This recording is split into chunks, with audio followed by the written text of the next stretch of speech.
Leah is a young woman who grew up in foster care. Like many young people who grow up in the foster system, Leah has spent some nights on the streets. One night, Leah is sexually assaulted. Cold, hurt, and scared, she takes refuge in an empty house that's under construction.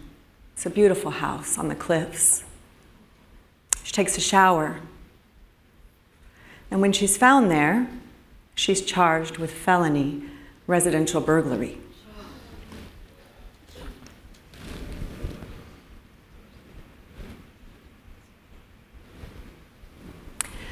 Gerald is an older man who lives under a tarp on the side of the highway.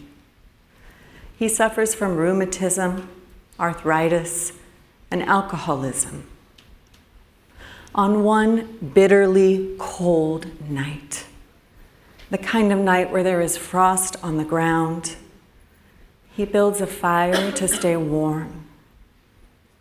And as he dozes off, the fire spreads a little bit. The fire burns a patch of grass, and Gerald is charged with felony arson.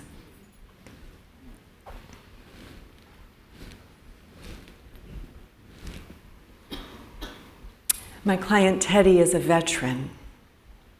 He suffers from PTSD. He finds a wonderful group of people, and they build an encampment in a little piece of woods near the university. For the first time in a long time, he knows where he's going to lay his head. For the first time in a long time, he has friends who are looking out for him. And for the first time in a long time, he feels like he has a home. So when the bulldozers come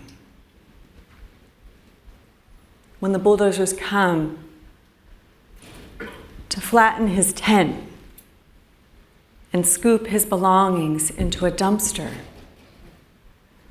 he gets arrested for resisting an officer. He gets arrested because there with these friends he's grown to love like brothers and sisters. He stands in front of the bulldozer and he screams at the officers, "Please just leave us alone."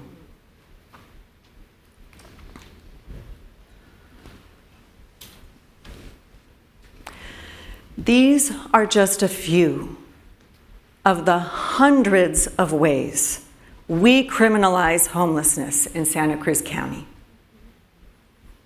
And these are just a few of the thousands of people that I have represented on charges involving homelessness, for whom we as a community chose handcuffs over homes. In Greek mythology, there is this legend of the Gordian knot. It is a knot so tightly bound, so complex, so difficult to unravel that you just can't do it. You can't untie this knot, but you can cut through it. You can cut through it with creativity. You can cut through it with wisdom. You can cut through it with fresh ideas. The criminal legal system, which we public defenders call the criminal punishment system, is a Gordian knot. It is a knot that is tied up with homelessness. It is a knot that is tied up with poverty. It is a knot that is tied up with trauma, substance use, mental health disorders, structural racism, intergenerational cycles of harm. and these deeply held beliefs that we tell ourselves that just aren't true. We tell ourselves that people who are unhoused don't want homes. We tell ourselves that people who are unhoused don't want to work. We tell ourselves that people who are unhoused don't want our help. Or we say, you know what, they're not from here, right? Yeah. They're not ours, right?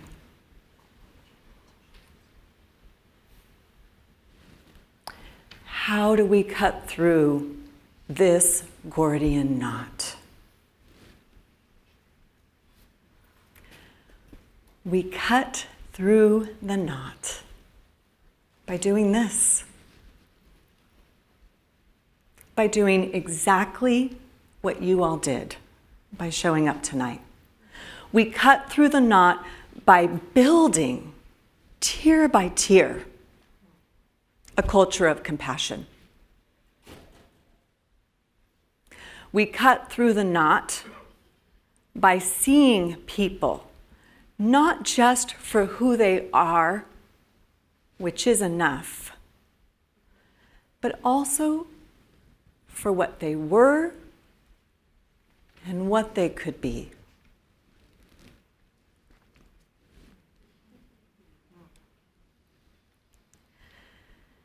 In over 20 years as a career public defender, I have represented thousands of people. Thousands of people. And I promise you, not one of them has said to me, Heather, when I was a child, I dreamed of being unhoused. I dreamed of being sick. I dreamed of being caged. Right? Our clients are hopeful. Our clients are resilient. Our clients have dreams. And it is up to us to help them reach them.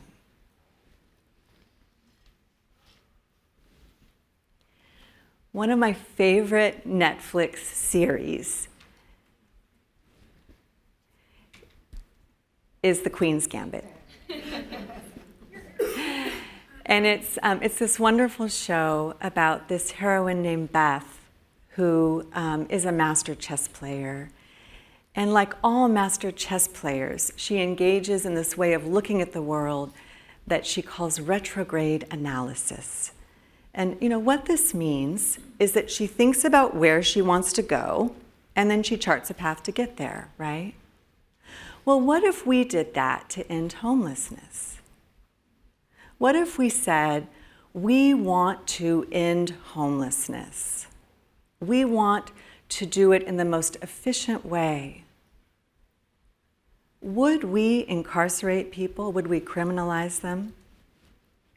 No. Spoiler alert, we would not.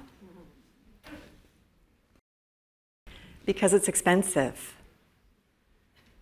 Incarcerating a person costs over $130,000 a year.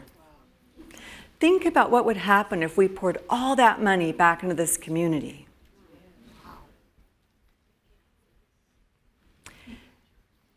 Criminalizing homelessness doesn't make us any safer. 40% of people who go to prison or jail 3 years later suffer another conviction, right? And criminalizing homelessness falls hardest on our people of color. It falls hardest on people suffering from mental health and substance use disorders. It falls hardest on children who've been in foster care.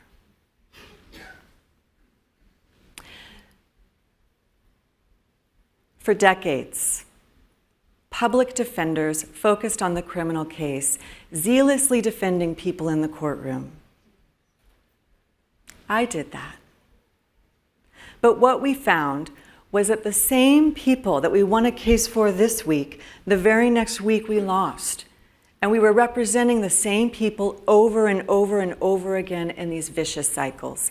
And so when we had the chance to start a new public defender's office in July of 2022, we vowed to do something different. We vowed to stop just pulling people out of the river. We went upstream to figure out what was pushing them in.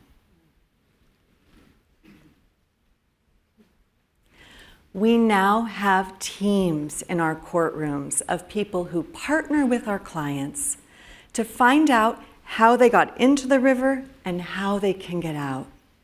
And it's not just attorneys on these teams, it's social workers, it's client advocates, investigators, administrative professionals.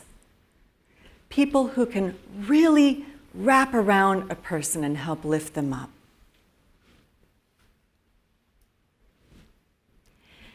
And we are present in all the dark spaces where injustice grows.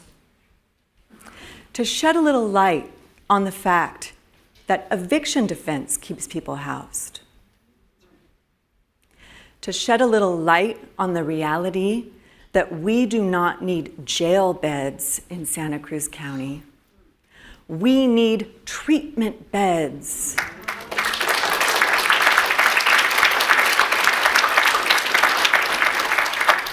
To support our neighbors, our children, our family members who are suffering from mental health and substance use disorders.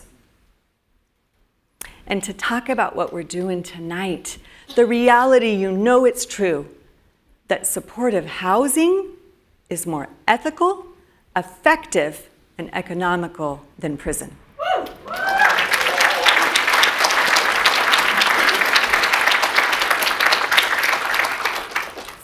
As public defenders, we fight with courage, speaking truth to power.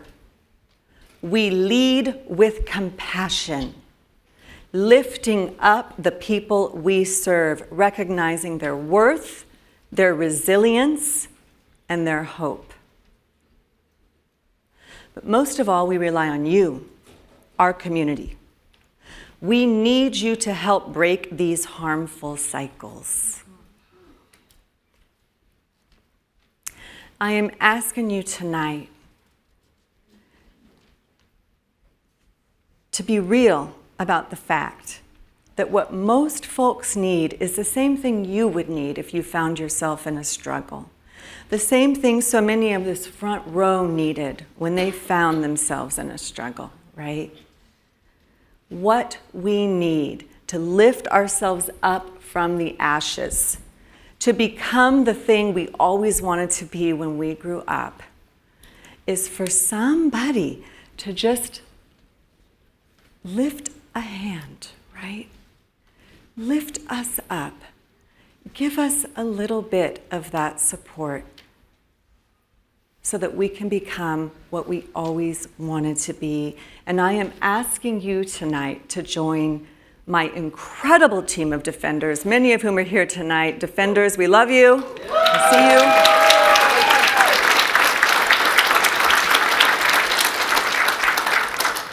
see you. In lifting people up. We got this. Thank you.